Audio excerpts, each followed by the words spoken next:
Bom dia, feliz sábado a todos. Convidá-los a fazer uma oração agora e a gente vai começar o nosso sermão de hoje. Oremos. Querido Deus que habita nas alturas do céu, graças te damos, Senhor, por mais um sábado que o Senhor nos concede em tua companhia. Quero pedir neste momento, invocar o seu Santo Espírito, que ele esteja aqui comigo nessa manhã ao trazer essa mensagem, mas que ele esteja também com cada um que esteja participando conosco dessa transmissão, que cada um seja alcançado por ele, Senhor, e que nós tenhamos mudanças e transformações nas nossas vidas através dessa mensagem. Em nome de Jesus, amém. Bom, nós estamos aqui numa semana de oração, do evangelismo feminino, e eu fui convidada para estar aqui com vocês hoje, no encerramento dessa semana, e hoje nós vamos falar um pouco sobre a paciência dos santos, sobre o esperar. Só que eu quero trazer com vocês um outro questionamento, que é por que Jesus ainda não voltou? Se a gente for pensar na época que os pioneiros lá estavam esperando, né? Os adventistas lá atrás, antes ainda de se tornarem adventistas do sétimo dia, estavam esperando a volta de Jesus. E houve o desapontamento. Quanto tempo faz já que isso passou até aqui? Já tem uns 176 anos, não é mesmo? 176 anos e Jesus ainda não voltou. Quando nós falamos sobre esse momento da volta de Jesus, sobre as profecias, nós sempre focamos em Mateus 24, certo? Só que a gente esquece de ler a continuação do sermão de Cristo, que está em Mateus 25. E eu gostaria de pedir para vocês, se você não está com a sua Bíblia aí com você, pegue a sua Bíblia, nós vamos ler alguns textos. Alguns outros eu vou projetar também. Acho que a Maju está ajudando aí na projeção para vocês. Se não tiver, prestem atenção no que eu estou falando, se não ficar legível. Quero que você abra em Mateus 25. Nós vamos ver um pedacinho da parábola das 10 virgens. Lá em Mateus 25, entre os versos 1 a 6, lemos assim: Então, o reino dos céus será semelhante a 10 virgens que, tomando as suas lâmpadas, saíram ao encontro do esposo. E 5 delas eram prudentes e 5 insensatas. As insensatas tomaram as suas lâmpadas e não levaram azeite consigo, mas as prudentes levaram azeite em suas vasilhas com suas lâmpadas. E tardando o noivo, todas cochilaram e dormindo. Mas à meia-noite ouviu-se um clamor: eis que vem o noivo, saí ao seu encontro. Olha só que interessante, que a gente leu lá no verso 5. E tardando o noivo. Então, assim, o noivo, ele demorou para chegar, é como se ele atrasasse, ele atrasou. E aí, nessa tardança, o que acontece com quem representa aqui a igreja? Ela dorme. Ela estava esperando, algumas estavam extremamente prontas, outras nem tanto, mas elas dormiram. E aí eu me pergunto, né? Quantas vezes nós falamos: nossa, como vai ser boa a volta de Jesus, nós vamos sair deste mundo de pecado, de sofrimento, de dor. Mas você já parou para pensar nisso na perspectiva de Deus? Você já parou para pensar que não é Ele que está esperando uma data para voltar, mas é que nós que estamos o atrasando? E é sobre isso que eu quero conversar com vocês. Vamos ler o próximo texto, que está em Tiago. Pode passar o próximo slide, Maju, por favor. Tiago 5, dos versos 7 a 8.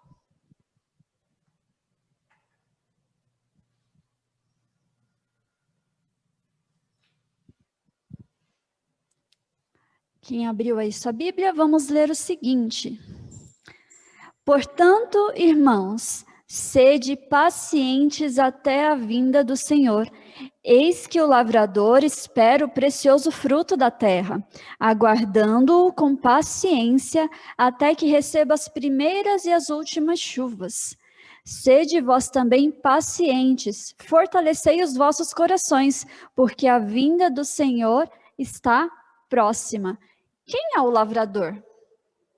É Cristo, certo?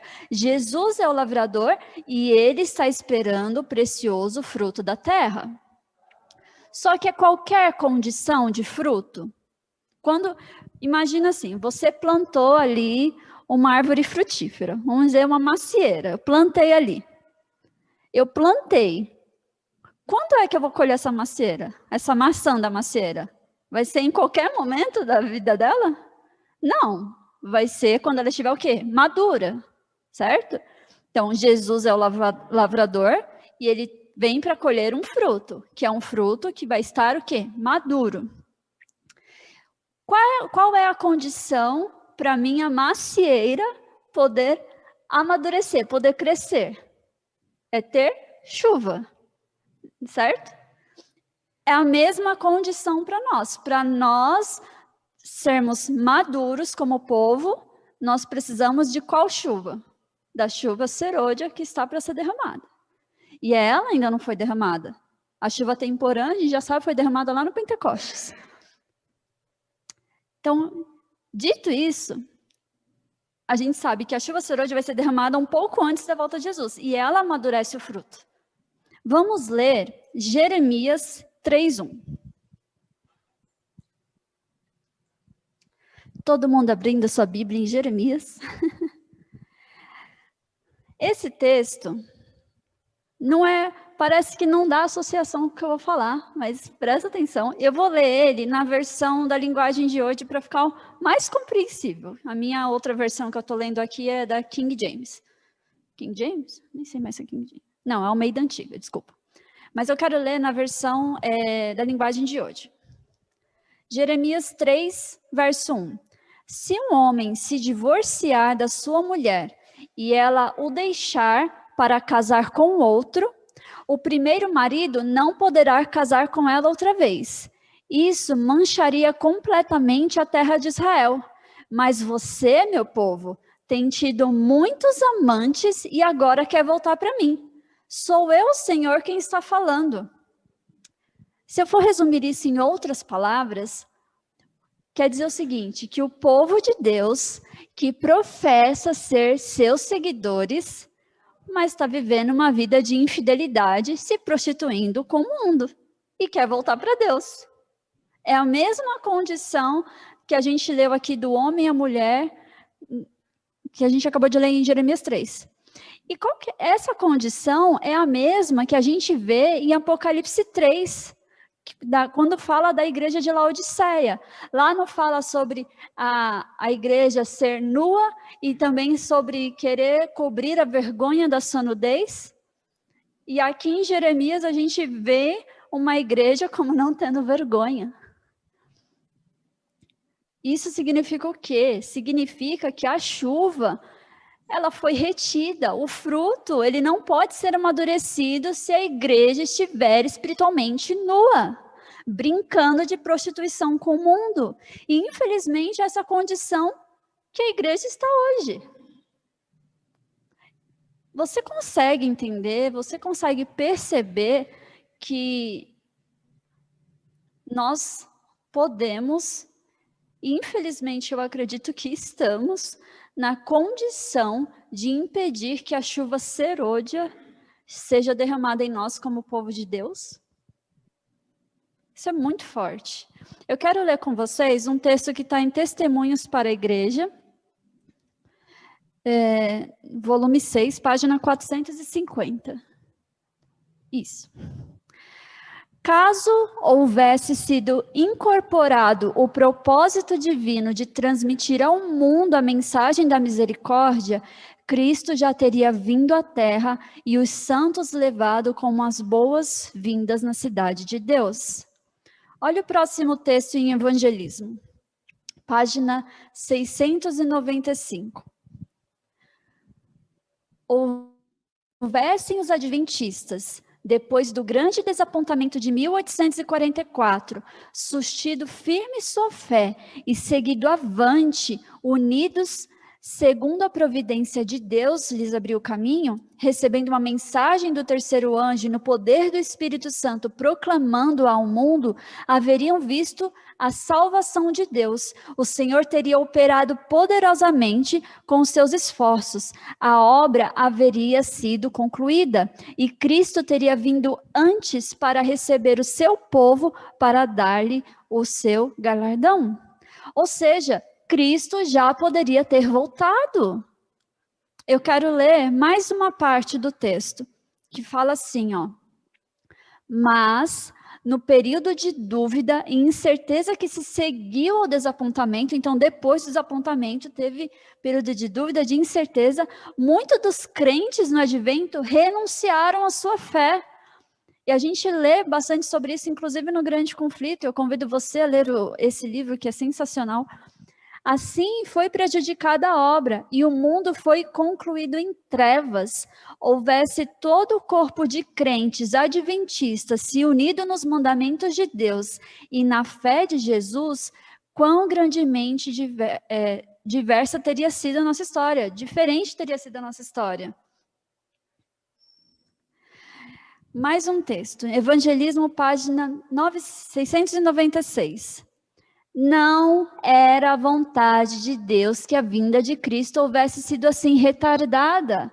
Não era desígnio que seu povo, Israel, vagueasse 40 anos no deserto. Prometeu conduzi-los diretamente à terra de Canaã e estabelecê-lo lá como seu povo santo, como um povo santo, sadio e feliz. Aqueles, porém, a quem foi primeiro pregado, não entraram por causa da sua incredulidade.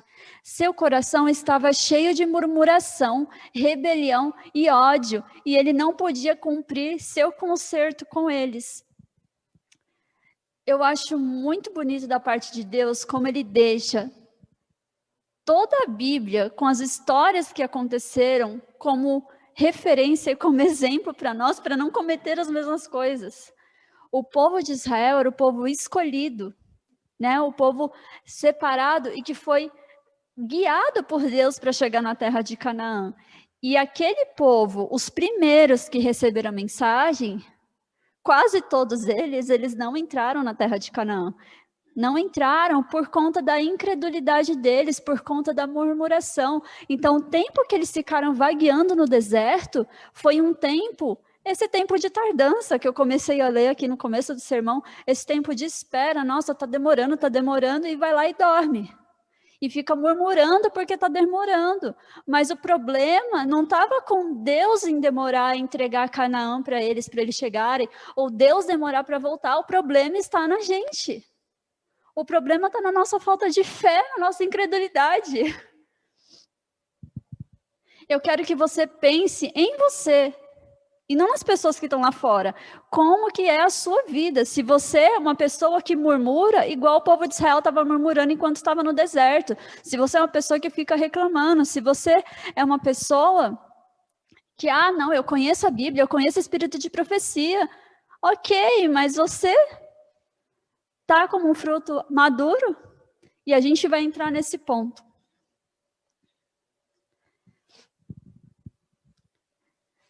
Quero continuar lendo aqui. Olha só, ainda no Evangelismo, a continuação desse texto, na página 696. Por 40 anos, a incredulidade, a murmuração e rebelião excluíram o antigo Israel da terra de Canaã. Os mesmos pecados têm retardado a entrada do Israel moderno na Canaã celestial. Em nenhum dos casos houve falta da parte das promessas de Deus. É a incredulidade, a mundanidade, a falta de consagração e a contenda entre o professo povo de Deus que nos tem detido neste mundo de pecado e dor por tantos anos. Então, não é culpa de Deus por estarmos ainda aqui nessa terra. É a nossa insubordinação que está causando isso. Quantas vezes a gente não coloca nossas opiniões acima do que a igreja diz, do que a Bíblia diz? Não, eu penso assim, assim, assado. Não, é o que está na Bíblia, é o que Deus te orientou, o que Deus te disse. E quando você faz isso, quando você deixa o seu orgulho vir à frente, não quando eu penso que é assim, você percebe que você está se colocando acima da palavra de Deus? Só que felizmente, e que bom que felizmente, a profecia, ela nos traz, nos mostra um povo que vai estar pronto, que vai estar maduro para a volta de Jesus. E esse povo é apresentado em Apocalipse 14, nos versos 14 a 16. Abre aí sua Bíblia. Muita gente já conhece esse texto de cor, né? Apocalipse 14, nós temos o quê? As 3 mensagens angélicas no começo. Depois tem a descrição de uma bem-aventurança para quem morre no Senhor, e depois tem a descrição da ceifa. Olha só, eu quero ler essa parte que vai falar da ceifa por enquanto, que está nos versos 14 a 16. E olhei, e eis uma nuvem branca, assentado sobre a nuvem, um semelhante ao Filho do Homem, que tinha sobre a cabeça uma coroa de ouro e na mão uma foice afiada. E outro anjo saiu do santuário, clamando com grande voz ao que estava sentado sobre a nuvem: lança a tua foice e ceifa, porque é chegada a hora de ceifar, porque já a seara da terra está madura. Então, aquele que estava assentado sobre a nuvem meteu a sua foice à terra, e a terra foi ceifada. Quem é esse Filho do Homem? Jesus? E aí eu pergunto para você, será que você está pensando que Jesus está lá olhando o fruto maduro, esperando, olha, o fruto está maduro, eu vou esperar 150 anos para vir ceifar esse fruto? Faz sentido? Não faz sentido. Olha só o que está escrito em Marcos. Vamos lá em Marcos 4, versos 28 a 29.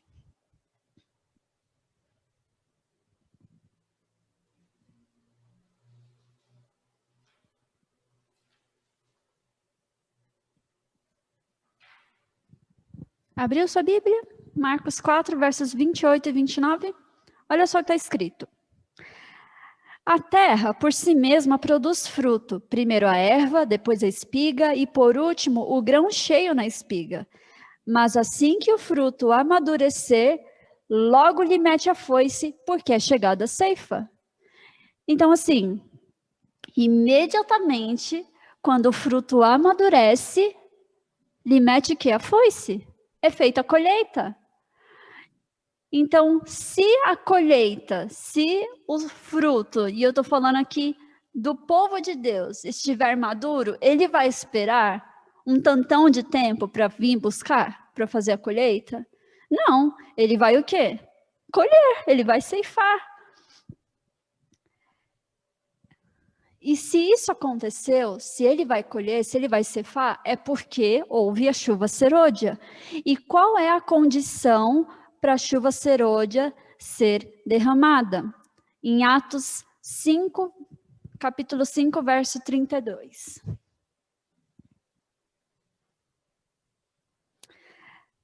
Lá está escrito assim: e nós somos testemunhas dessas coisas, e bem assim o Espírito Santo que Deus deu àqueles que lhes obedecem. Deus dá o Espírito Santo àqueles que lhe obedecem. O Espírito Santo faz parte da chuva. Se você estudar lá a história de Atos, né, foi o Espírito Santo que desceu lá em Atos, na primeira chuva que houve, né, no Pentecostes. Então, o Espírito Santo é dado àqueles que lhe obedecem. Então, a chuva, ela é derramada quando há o quê? Obediência. E esse é um ponto muito importante. Por quê? Porque Satanás tem feito da palavra obediência uma conotação ruim, uma conotação negativa. Porque ele sabe que se eu tenho um coração amoroso e um coração disposto a obedecer, é o que permitirá que Deus derrame o Espírito Santo e derrame, junto com isso, o poder que vem da chuva serôdia. Para o quê? Para amadurecer, para me amadurecer, para amadurecer você. Só que Deus não vai derramar essa chuva num fruto desobediente. E sabe qual é outro problema que vem com isso? O orgulho, que é a mesma coisa que aconteceu com Lúcifer lá no céu. Às vezes, mesmo dentro da igreja, a gente tem orgulho de ser uma influência. Nossa, o meu trabalho, o que eu fiz, olha o que alcançou, olha o que deu. Não, o mérito não é seu, o mérito é de Cristo, o mérito é de Deus.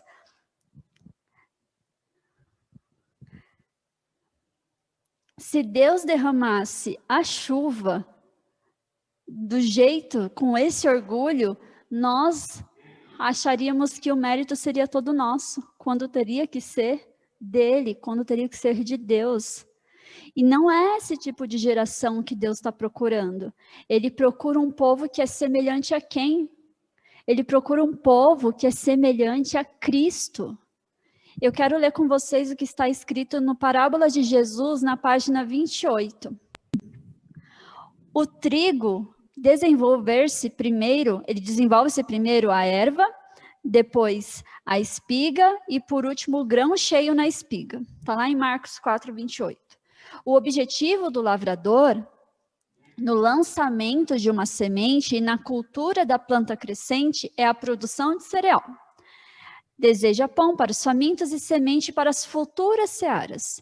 Assim, espera o lavrador divino uma colheita como recompensa de seu trabalho e sacrifício. Cristo procura reproduzir-se no coração dos homens e faz isso por intermédio daqueles que nele creem. O objetivo da vida cristã é uma frutificação, ou seja, uma reprodução do caráter de Cristo no crente, para que se possa reproduzir em outros. Ou seja, Cristo está tentando se reproduzir no coração dos homens. Não é refletir, não é eu que reflito a Cristo, é Cristo que reproduz o caráter dele em mim. E para isso acontecer, você precisa acreditar que ele pode reproduzir o caráter dele, produzir o caráter dele em você. E se você só acredita com isso a partir da fé. Não é algo que eu faça, é o que Cristo faz em mim. E qual que é o objetivo da vida cristã? É frutificar a reprodução do caráter de Cristo. Então, uma vez que eu tenho um caráter de Cristo reproduzido em mim, eu vou frutificar isso. Eu vou dar outros frutos e reproduzir como se eu fosse reproduzir outros Cristos. Tudo bem? Quero ler mais com vocês mais umas coisas. Antes de ler o próximo texto, que está em Parábolas, na página 29, eu queria que você pensasse que reproduzir o caráter de Cristo não é simplesmente falar assim, eu vou parar de fazer coisas ruins, eu vou parar de comer isso, eu vou parar de usar isso, eu vou parar de fazer isso ou aquilo. Não, isso também faz parte, mas isso não é o mais importante. O reproduzir é algo muito maior do que isso. O reproduzir é ser uma testemunha como Jesus era. Parábola de Jesus, página 29. Na vida que se centraliza no eu, não pode haver crescimento nem frutificação. Se na minha vida centraliza o meu eu, não tem como haver crescimento, não tem como haver frutificação. Se aceitastes a Cristo como Salvador pessoal, deveis esquecer-vos e procurar auxiliar a outros. Falai do amor de Cristo, contai de sua bondade, cumpri todo o dever que se vos apresenta, levai sobre o coração o peso da salvação das pessoas e tentai salvar os perdidos por todos os meios possíveis, recebendo o Espírito de Cristo, o Espírito do amor abnegado e do sacrifício por outrem. Crescereis e produzireis fruto. As graças do Espírito amadurecerão em vosso caráter. Vossa fé aumentará, vossas convicções aprofundar-se-ão, vosso amor será mais perfeito. Mais e mais refletireis a semelhança de Cristo em tudo que é puro, nobre e amável. Ellen White continua esse texto trazendo o quê? Gálatas 5:22. Muito conhecido esse texto. O fruto do Espírito é amor, alegria, paz, longanimidade, benignidade, bondade, fidelidade, mansidão, domínio próprio. Este fruto jamais perecerá antes de produzir uma colheita de sua espécie para a vida eterna. Se você acha que por saber a Bíblia, por saber o espírito de profecia e compartilhar isso com as pessoas, você já fez sua parte? Sabe aquela pessoa que faz assim? Eu já te mostrei tudo que está na Bíblia, eu já te mostrei tudo que está no espírito de profecia. Se você não quer aceitar Cristo, esse problema é seu. Infelizmente, tem pessoas que são assim. E às vezes a gente se pega assim, não, já falei tudo para essa pessoa. Tá faltando coisa aí. Tá faltando você reproduzir o espírito, porque o fruto aqui que a gente leu não tem esse espírito raivoso, espírito de intolerância, enfim, não tem.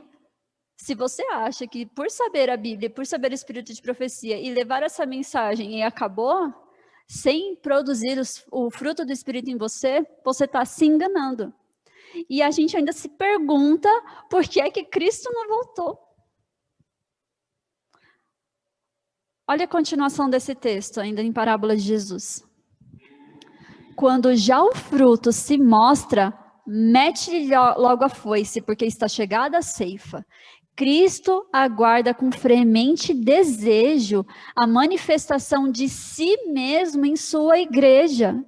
Quando o caráter de Cristo se reproduzir perfeitamente em seu povo, então virá para reclamá-los como os seus. Quando o caráter de Cristo se reproduzir perfeitamente em seu povo. E a gente acabou de ler sobre os frutos o fruto do Espírito. E aí eu te pergunto assim, o fruto do Espírito a gente leu lá. Nossa, sabe aquele cristão que é mal-humorado? Quantas vezes na semana você acorda mal-humorado ou está mal-humorado durante o dia? Você está exercendo o fruto do Espírito? Acho que não, né? Quando você não tem bondade para com as pessoas, quando você não tem fidelidade, quando você está raivoso, não demonstra mansidão, quando você não tem domínio próprio. E olha que domínio próprio é algo muito difícil de se lidar. Às vezes, para poder cuidar da sua saúde, ter que se abster de alguns alimentos, você precisa ter domínio próprio. E você não tem. Não, eu quero satisfazer o que eu estou precisando comer agora. Enfim, isso não é fruto do Espírito. Deus quer uma geração que tenha o quê? O amor, a alegria, a paz, a longanimidade, a benignidade, a bondade, a fidelidade, a mansidão, domínio próprio. É isso que Deus está procurando. Só que ele não está vendo isso. Ele pode até estar vendo alguns pedacinhos esporádicos. Ah, eu tenho um amor aqui, eu tenho uma alegria ali, mas eu não tenho tudo, ele quer isso por completo. Eu gosto de imaginar esse texto de Gálatas 5, 22, 23 como uma mexerica. A mexerica, ela tem vários gomos. É um fruto com várias partes. Seria a mesma mexerica se eu te entregasse e não tivesse metade dela da parte de dentro? Não seria a mesma coisa. Ia estar faltando alguma coisa. A mexerica completa é quando ela está o quê? Com todos os gominhos ali. E todos esses gominhos que são aqui, o fruto aqui do Espírito, tem que estar na nossa vida. E aí, quando tudo isso, como a gente deu no Parábola de Jesus, que representa Cristo tiver reproduzido em nós, que é o povo dele, é aí que ele vem colher, porque o fruto está maduro. É aí que ele vem reclamá-los como seus. Olha só, continuação ainda desse texto em Parábolas de Jesus. Todo cristão tem o privilégio não só de esperar a vinda de nosso Senhor Jesus Cristo, como também de apressá-la para a sua... Como também de apressá-la. Se todos os que professam o seu nome produzissem fruto para a sua glória, quão depressa não estaria no mundo todo semeado com uma semente do evangelho, e rapidamente amadureceria a última grande seara e Cristo veria recolher o precioso grão. Então, se o mundo ver esse fruto em nós, eles vão querer o que a gente tem. É simples assim. E sabe o que a gente fica fazendo? Inventando desculpa porque a gente não tem fé, eu tenho falta de fé por conta disso, daquilo. Inventando desculpa porque eu não fui alegre naquele dia, eu não fui bondoso com aquela pessoa. Inventando desculpa porque eu não amei meu próximo. A gente só inventa desculpas. E Deus não quer as nossas desculpas. Você precisa entender que Deus, Ele pode libertar você de toda a tendência para o mal que você tem, que eu tenho. Deus pode nos libertar, só que eu preciso crer nisso. E o que está acontecendo? O mundanismo, a incredulidade, a contenda, a falta de consagração entre o povo de Deus é o que está mantendo a gente nesse mundo aqui ainda. Como é que a colheita se desenvolve? Vamos ver? João 12, versos 23 a 24.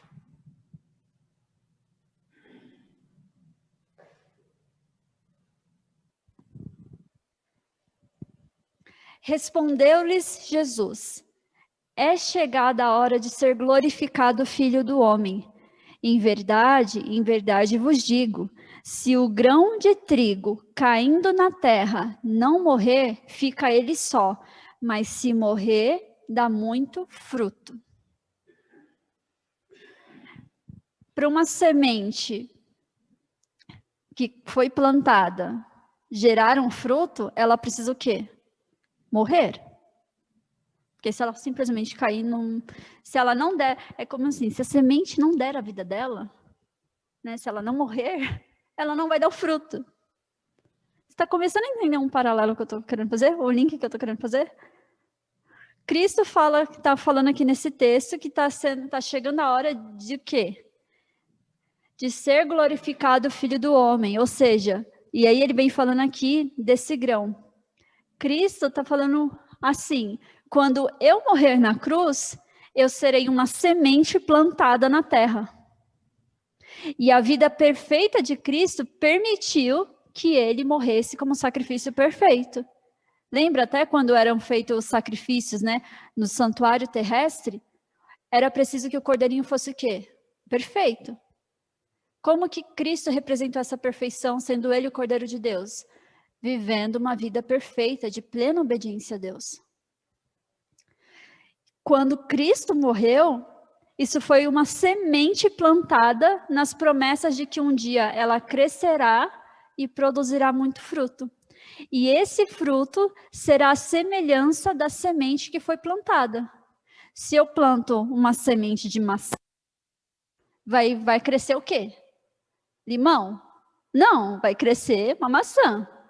Cristo é a semente que foi plantada. O fruto que vai dar é o quê? São reproduções de Cristo. E é isso que tem que ser na nossa vida. É Ele se reproduzindo em nós. E aí, quando essa semente crescer, quando a fruta estiver madura, o fruto estiver maduro, vem a colheita. E é interessante como tem links entre a morte de Cristo e a colheita do fim do mundo. Quero ler com vocês o texto de Desejado de Todas as Nações, na página 50. Faria muito bem para nós passarmos diariamente 1 hora refletindo sobre a vida de Jesus.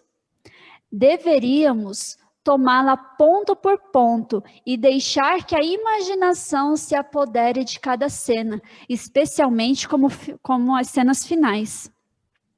Ao meditar assim em seu grande sacrifício por nós, nossa confiança nele será mais constante, nosso amor vivificado e seremos mais profundamente imbuídos de seu espírito. Se queremos ser salvos, afinal, teremos de aprender ao pé da cruz a lição de arrependimento e de humilhação. Passar 1 hora por dia contemplando a vida de Cristo, principalmente as horas finais. E a gente vai entender já já por que principalmente as horas finais.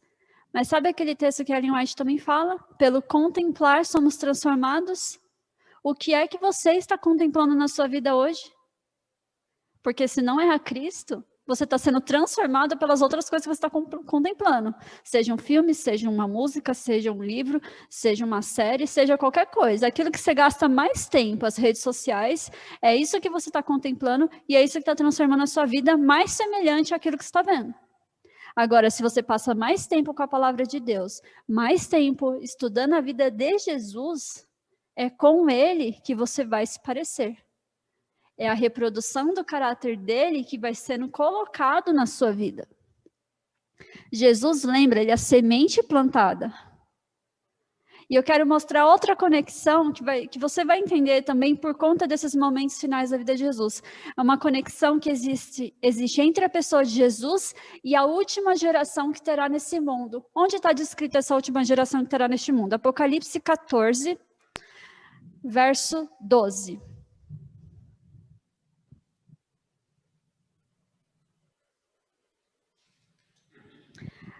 Aqui está a paciência dos santos, em algumas versões a perseverança. Aqui estão os que guardam os mandamentos de Deus e têm a fé de Jesus.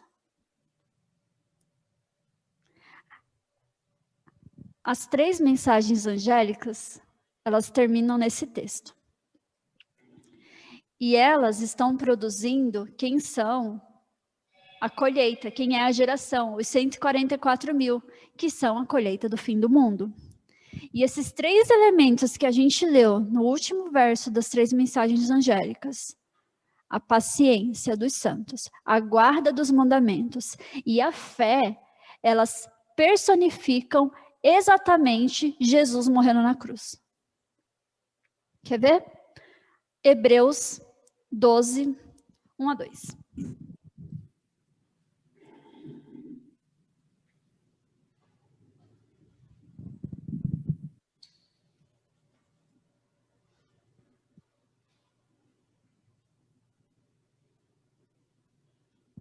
Portanto, visto que nós também estamos rodeados de tão grande nuvem de testemunhas, deixemos de lado todo o peso e o pecado que de tão perto nos rodeia e corramos com perseverança ou com paciência a carreira que nos está proposta, olhando para Jesus, o autor e consumador da nossa fé, o qual, pela alegria que lhe estava proposta, suportou a cruz, desprezando a vergonha, e está assentado à direita do trono de Deus. Jesus suportou a cruz. Suportou, essa palavra, ele é o passado no grego da palavra perseverança, da palavra paciência no grego. Então, Cristo teve paciência, teve perseverança com a cruz, e assim como o povo de Deus tem que ter nos últimos tempos, a paciência dos santos. E aí é fácil, né? Quando tudo está indo bem, ó, se você acorda bem, você dormiu bem, acordou bem, tomou seu café, saiu para o seu trabalho, foi fazer seu trabalho em casa, que agora muitos, né, trabalhando dentro de casa. Quando tudo está correndo bem, é muito fácil ter paciência, é muito fácil ser perseverante. Mesmo se você naquele dia nem teve contato com Deus. É muito fácil. Agora, se você não dormiu bem, acordou atrasado, não tomou café, seu cliente estava te falando um monte lá, é fácil exercer a paciência dessa forma? Se você ainda não teve contato com Cristo, não vai ser fácil. Se você teve, você vai exercer, por quê? Porque a vida dele está sendo reproduzida na sua. Então, você consegue suportar em meio às adversidades.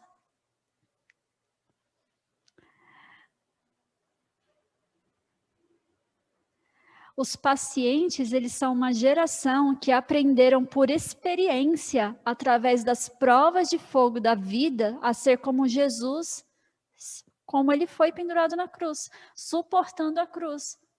Ou você acha que quando Jesus... Você lembra da história? Quando Jesus teve que ser crucificado? Quanto tempo ele estava sem comer? Ele dormiu? Ele estava sentindo dor? Estava tudo isso. E ele, com paciência, levou a cruz. Com perseverança, levou a cruz. É dessa mesma forma que se espera da última geração. Uma geração pronta para enfrentar o tempo de angústia, que é chamada angústia de Jacó. Olha só mais um texto, para a gente seguir no segundo ponto que a gente leu, né? Paciência, guarda os mandamentos e a fé de Jesus. Eu quero ler com vocês Hebreus, só volta uma página, né? 10, dos versos 5 a 7, e depois Salmos.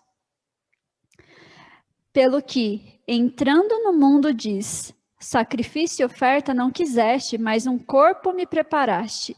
Não te deleitaste em holocaustos e oblações pelo pecado. Então eu disse: eis-me aqui. No rol do livro está escrito de mim, para fazer, ó Deus, a tua vontade. Vamos lá em Salmos 40, versos 7 a 8.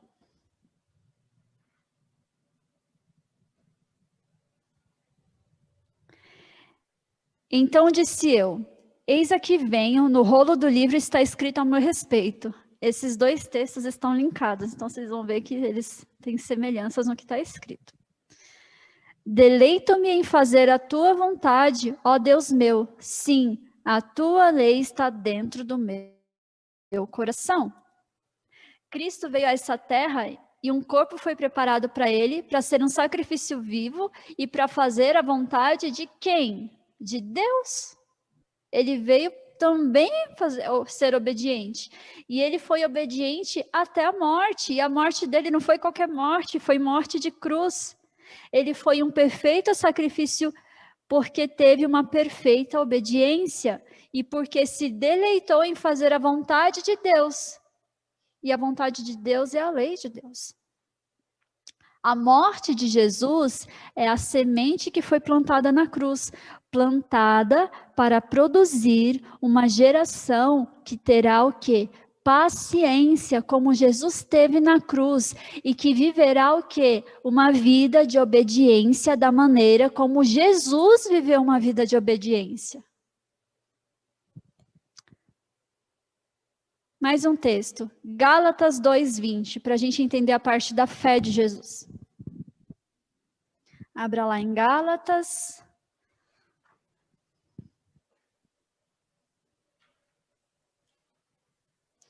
Estou crucificado com Cristo, no entanto, eu vivo, mas não eu, e sim Cristo vive em mim. A vida que agora vivo na carne, vivo-a pela fé do Filho de Deus, que me amou e assim mesmo se entregou por mim.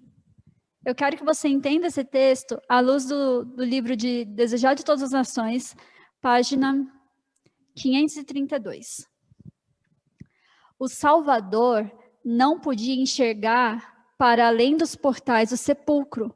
A esperança não lhe apresentava sua saída da sepultura como vencedor, nem lhe falava da aceitação do sacrifício por parte do Pai.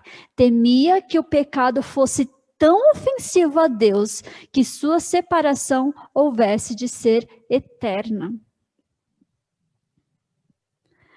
Cristo goza a angústia de que há de experimentar o pecador quando não mais a misericórdia interceder pela raça culpada.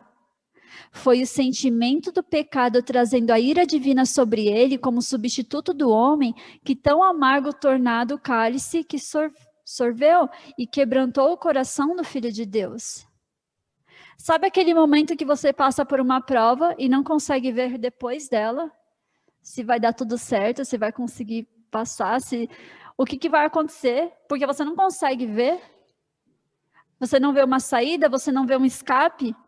Você não tem certeza como é que Deus vai agir nesse momento?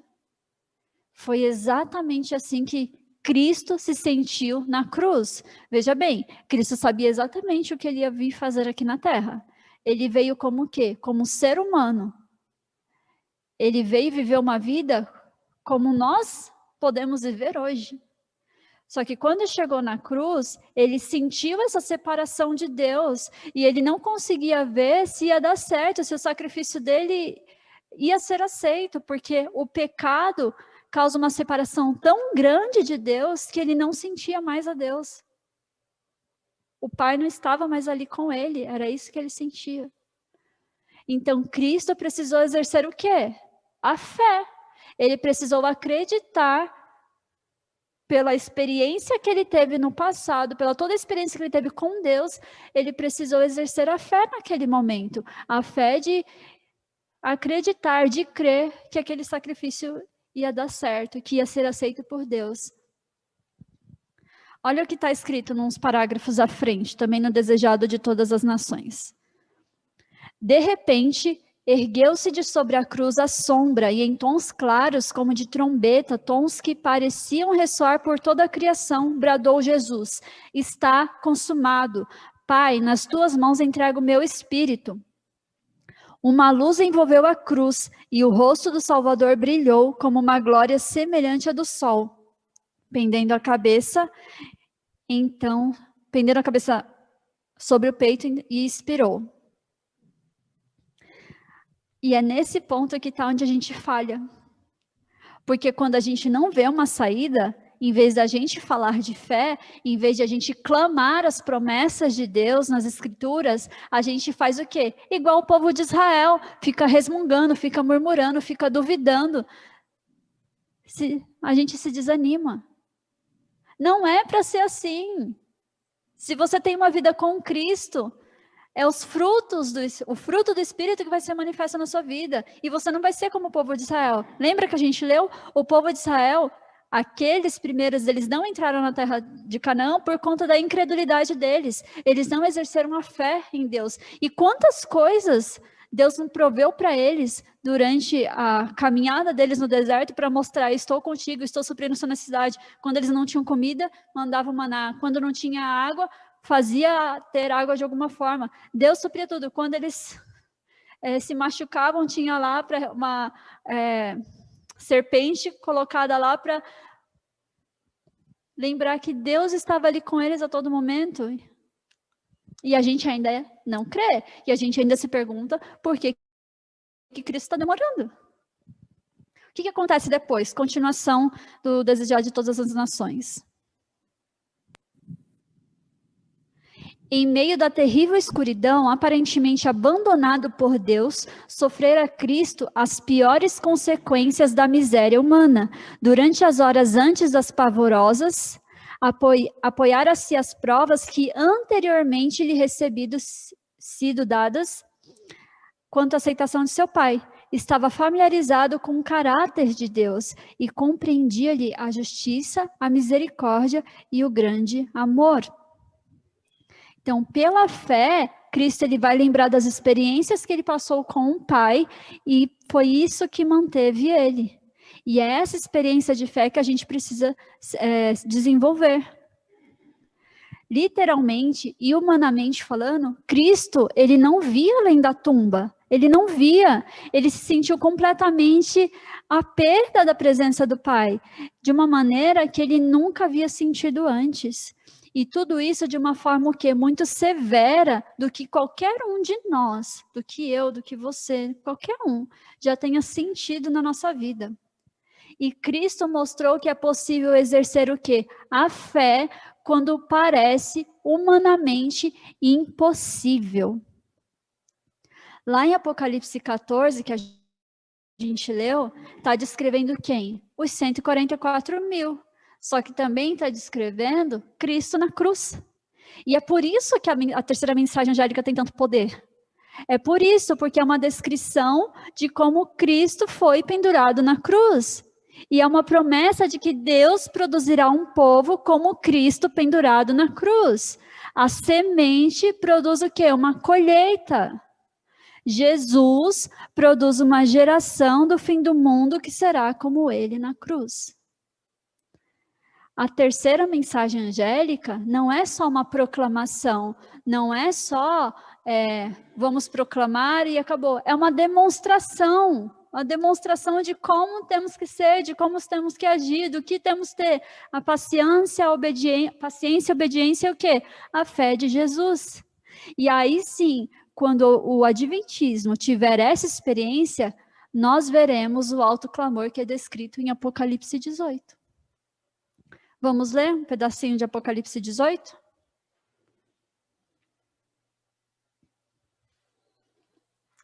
Dos versos 1 ao 5. Depois dessas coisas, vi descer do céu outro anjo, que tinha grande autoridade, e a terra foi iluminada com a sua glória. E ele clamou com voz forte, dizendo: Caiu a grande Babilônia, e se tornou morada de demônios, e guarida de todo espírito imundo, e guarida de toda ave imunda e detestável. Porque todas as nações têm bebido do vinho da sua ira e da ira da sua prostituição, e os reis da terra se prostituíram com ela, e os mercadores da terra se enriqueceram com a abundância de suas delícias. E ouvi outra voz do céu dizer: Saí dela, povo meu, para que não sejas participante dos seus pecados, e para que não receba de suas pragas, porque os seus pecados se acumularam até o céu, e Deus se lembrou das iniquidades dela. Primeiro, a terra, ela vai ser iluminada com a glória do caráter de Deus. E a gente vê por esse texto que haverá o quê? 2 grupos. Uma geração de santos justos e uma geração de ímpios cujos pecados atingem até o céu. E aí eu te falo uma coisa, Deus não está esperando o poder romano com o poder protestante, né, do Estado se reunir e criar uma lei dominical para depois ele vir. Ele não está esperando isso. Ele não está esperando uma lei. Ele está esperando um povo maduro, um povo que vai reproduzir o caráter, que possa dar uma perfeita demonstração com a proclamação do evangelho, a chamar o que é o povo a sair da Babilônia. A nossa mensagem não é uma mensagem de tempo, ela é uma mensagem de preparação de caráter, de total entrega a Jesus. Para a gente proclamar saia da Babilônia, se eu tenho o caráter da Babilônia, isso não funciona, não funciona. A gente precisa do caráter de Jesus. É isso que Deus quer. Ezequiel 36, queria ler com vocês, dos versos 20 a 23. Só que eu vou ler na linguagem de hoje, tá bom? Se quiser abrir na sua Bíblia para acompanhar. Ezequiel 36, versos 20 a 23. Mas, em todos os lugares aonde eles foram, só envergonharam o meu santo nome. Pois as pessoas diziam, esse povo é de Deus, o Senhor, mas eles tiveram de sair da terra que Ele mesmo lhes deu. Aí, eu me preocupei com o meu santo nome, porque os israelitas o profanaram em todos os lugares aonde foram. Por isso, Deus israelitas, essa mensagem que eu, o Senhor Deus, tenho para eles. O que vou fazer não é por amor de vocês, israelitas, mas por amor do meu santo nome, que vocês profanaram em todas as nações para onde foram. Quando eu mostrar às nações a santidade do meu grande nome, o nome que vocês profanaram no meio deles, aí eles ficarão sabendo que eu sou o Senhor.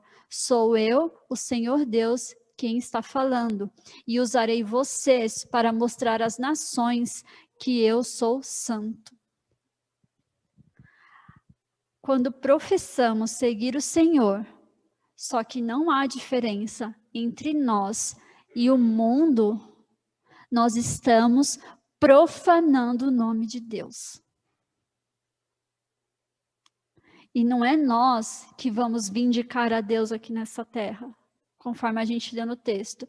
É Deus que está se vindicando através de nós. Através de quem? Dessa geração que são os 144 mil. A geração que é o quê? Perseverante, que tem paciência, que guarda os mandamentos, ou seja, presta obediência e que tem a fé de Jesus. Então, por que Jesus está demorando? Por que ele espera? Porque ele está esperando uma geração que veremos que vai cumprir o Apocalipse 14, 12 que a gente leu. Aqui está a paciência dos santos, aqui estão os que guardam os mandamentos de Deus e têm a fé de Jesus. Isso é interessante porque Deus está pegando o mais fraco do povo. Quando ele criou Adão à imagem e semelhança dele, ele criou com muita sabedoria, muita inteligência, com todo o vigor, com toda a força física, com tudo que... Pensa em tudo que há de melhor para uma pessoa ter. Foi como foi criado Adão. E aí, quando o pecado entrou, foi degradando. Em força, a estatura foi diminuindo, a idade, né? Você não vive mais tantos anos como lá na frente, a inteligência também, a moralidade foi caindo. Então, hoje a gente está numa geração de quê? De 6 mil anos de pecado. É a pior condição de povo que existe. E Deus vai pegar um remanescente desse povo, o caráter dele mesmo. Esse remanescente, que é a pior condição de povo que tem, a pior geração, a mais fraca que já viveu até então, porque estamos na última, né? Pelo poder de Deus, e aí com a nossa cooperação e a nossa entrega a Ele, pelo poder da cruz, pela morte de Jesus, pelo seu amor, seu sacrifício, sua redenção, Ele produzirá em nós a imagem dele. E eu quero terminar lendo o último texto, que está em Desejar de Todas as Nações, na página 475. O Salvador veio glorificar o Pai pela demonstração de seu amor. Assim, o Espírito havia de glorificar a Cristo, revelando ao mundo sua graça. A própria imagem de Deus tem de ser reproduzida na humanidade.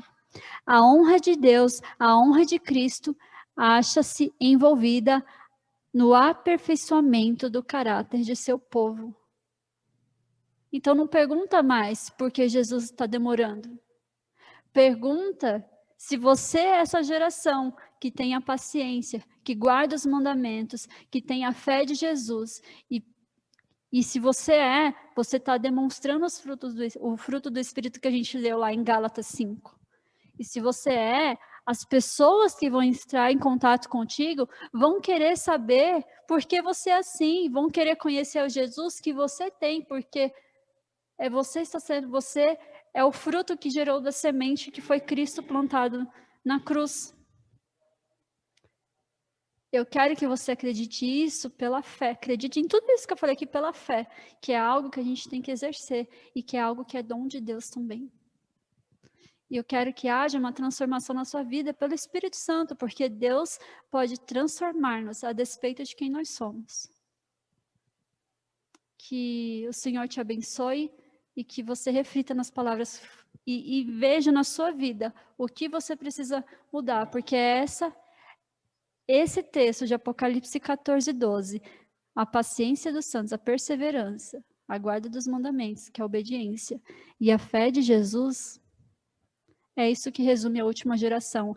Essa é a colheita que Cristo vem ceifar. Amém. Vamos orar?